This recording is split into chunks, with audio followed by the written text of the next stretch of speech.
আসসালামু আলাইকুম ওরহমতুল্লাহি ওবারাকাতু। সমস্ত প্রশংসা মহান আল্লাহর নামে, যিনি আমাদেরকে সৃষ্টি করিয়াছেন পরীক্ষা করার জন্য, এবং অসংখ্য দরুদ ও সালাম বর্ষিত হোক প্রিয় নবী হযরত মুহাম্মদ সাল্লাল্লাহু আলাইহি সাল্লামের প্রতি। আজকে আমরা দেখব জাহান্নামের সম্পর্কে কুরআনে উল্লেখিত কিছু বর্ণনা। নাম্বার 1, জাহান্নাম দেখা মাত্রই কাফেরদের চেহারা কালো হয়ে যাবে। নাম্বার 2, জাহান্নামী শাস্তিতে অস্থির হয়ে মৃত্যু কামনা করবে, কিন্তু তাদের মৃত্যু হবে না। নাম্বার 3, জাহান্নামের আগুন জাহান্নামীদের চেহারার গোশত বিদন্ন করবে এবং তাদের জিহ্বা বের হয়ে আসবে। নাম্বার 4, অতঃপর সে সেখানে মরবেও না, বাঁচবেও না। নাম্বার 5, জাহান্নামের আগুন মানুষের হৃদয়কে গ্রাস করবে। নাম্বার 6, জাহান্নাম তার অধিবাসীদেরকে পরিবেষ্টন করে রাখবে।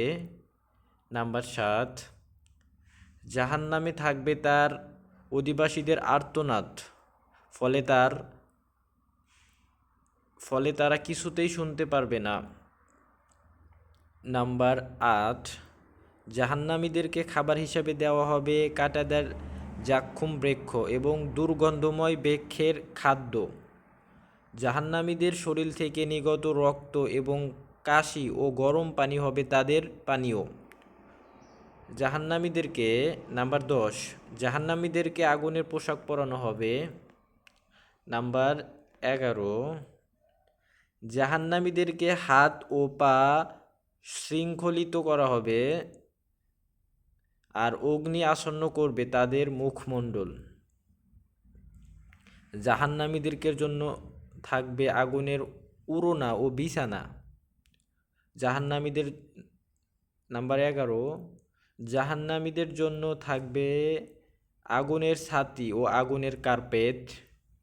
নাম্বার 14, জাহান্নামীদের জন্য আগুনের পানীয়। নাম্বার 15, জাহান্নামীদের তলদেশে থাকবে আগুনের বেড়ি। নাম্বার 16, জাহান্নামীদের পায়ে থাকবে ভারী বেড়ি। নাম্বার 17, জাহান্নামীদেরকে বিষাক্ত গরম হাওয়া ও বিষাক্ত গরম ধোঁয়া দিয়ে আযাব দেওয়া হবে।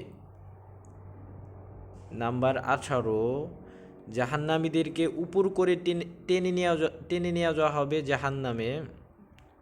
নাম্বার 19, জাহান্নামীদেরকে সাউদ নামক আগুনের পাহাড়ে চড়ানোর মাধ্যমে শাস্তি দেওয়া হবে। নাম্বার 20, জাহান্নামীদেরকে লোহার হাতুড়ি ও গুর্জ দিয়ে আঘাত করা হবে।